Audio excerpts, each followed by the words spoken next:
Yes, all right. Welcome back to another edition of Smart Jack. Thank you for liking. Thank you for watching. Thank you for subscribing. If you haven't subscribed, please do subscribe. It means a lot to me. Put out quite a number of videos, anywhere from NFL, NHL, NBA, hockey, TNA, WWE, so on and so forth. I have a second channel, the Tom Brand 1. Check that out, comedy sketches, chat roulette, so on and so forth. But I just want to put I guess, a unofficial bow on the 2013 baseball season. When I say unofficial bow, at least in New York, and as far as me personally, baseball is always on my mind 24/7. Baseball, football, basketball, hockey, in that order.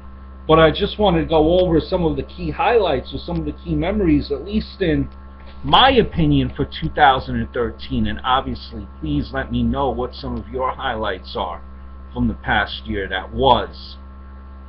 And this is in no particular order, just random, off the top of my head. Probably missed some, but I wrote a few notes here, so let me go through it here. Carlos Quentin, he attacked Zach Greinke, and Greinke at that point, merely touched Quentin on a 3-2 pitch. Full count, touched him on the arm, didn't seem intentional at all. Quentin apparently thought otherwise. He went after Greinke. And why this was memorable, because legitimately Quentin has 40 pounds on Greinke. But Greinke, like a pit bull, didn't back down. He went after it. Unfortunately for Greinke, he suffered a broken collarbone. And why I brought this up as being memorable, or being a key moment in 2013, is in the sense of, if one would have to wonder if Greinke was not able to come back sooner than he was, you wonder if the Dodgers would be able to turn around their season. If they weren't able to, this injury would be probably one of the main reasons why they were not able to do anything, not able to turn the season around. J.A. Happ, when he took the liner off of Desmond Jennings, very important in the sense of this event led for discussion of protection of pitchers in the game. This instance for J.A. Happ comes about a year after what happened to Brandon McCarthy. Similar situation in which he almost died, quite honestly. Mariano Rivera, All-Star Game. His entry into the All-Star Game was memorable. He came into the 8th inning. He was pitched a scoreless inning, and he was named the 2013 All-Star Game MVP. If you were watching this game, it's memorable in the sense of something I've never seen before, and you wonder if you will ever see this again, were players from the opposing dugout. Both teams came out, and as Mariano was making his entry, they clapped for him. No team in history has given a farewell tour to a player like Mariano Rivera. I think Mariano Rivera was the only one that had this experience where for every team that he went to, he got some type of a farewell ceremony. From the Mets, from the Red Sox, to the Rays, pretty much every team that he faced, he got a farewell tour. And the man is a legend. What more can you say?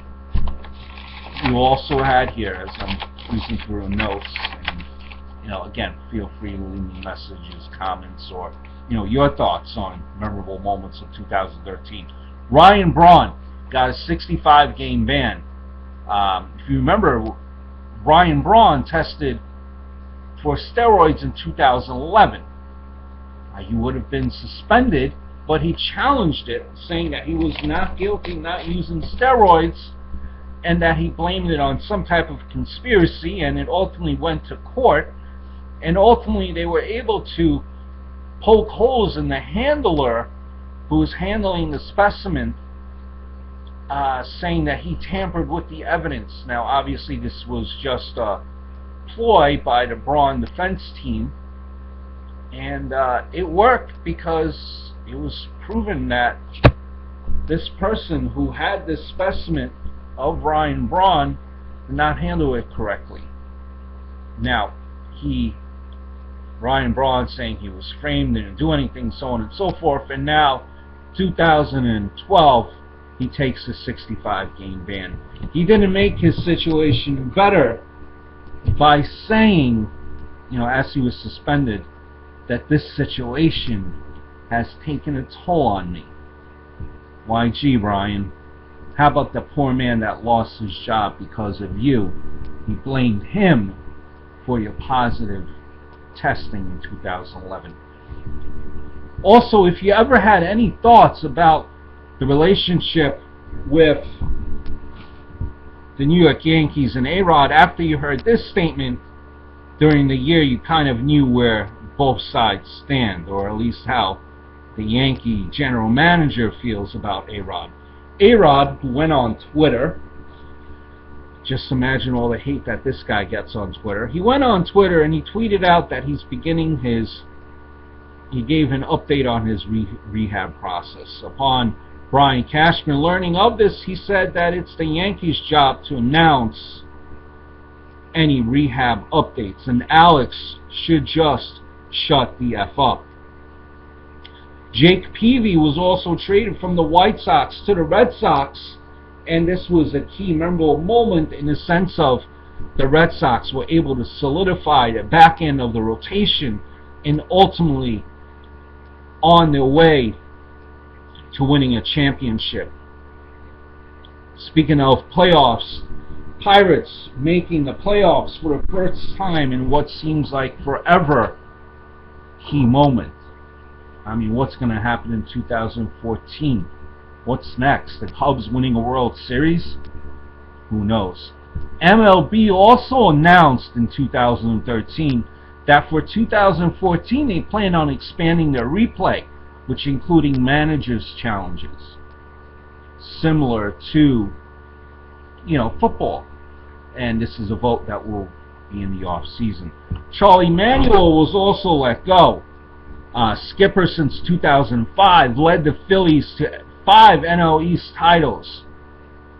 Only 6 the Phillies had from 69 to 2004, so you know what type of an impact Charlie Manuel had on the Phillies. This was their best run, their best era, was when Charlie Manuel was on board. And if you think that the decision was easy to let go of Manuel, ask the Phillies GM, who basically cried as he was letting Manuel go. Ryan Sandberg became the then interim and now the manager of the Phillies. You had a no-hitter, and that no-hitter was by Tim Lincecum. Why it's so special is the man threw 148 pitches to get that no-hitter. Will you ever see 148 pitches again in the age of the pitch count? I strongly doubt it. The Dodgers also made news against the Diamondbacks after the Diamondbacks asked them not to celebrate on the field but rather in private. Dodgers ignored this. Not only did they celebrate in the Diamondbacks center field pool, where it is they also took a leak. And I think one of the highlights, at least for me, and if you haven't seen this, do check it out on YouTube. It's all over the place. Mariano Rivera was pitching his last game in Yankee Stadium, and Derek Jeter and Andy Pettitte come in to take the ball from Mariano Rivera as almost like a last, very touching moment. I'm sure there are many more moments that I glanced over and, kind of breezed through it. But baseball is a great sport. Interesting to see what will come about in free agency coming up. So, Thank you for watching. Thank you for subscribing. Leave me a comment. Leave me a message. What is some of your favorable moments from 2013? And until next time, over and out.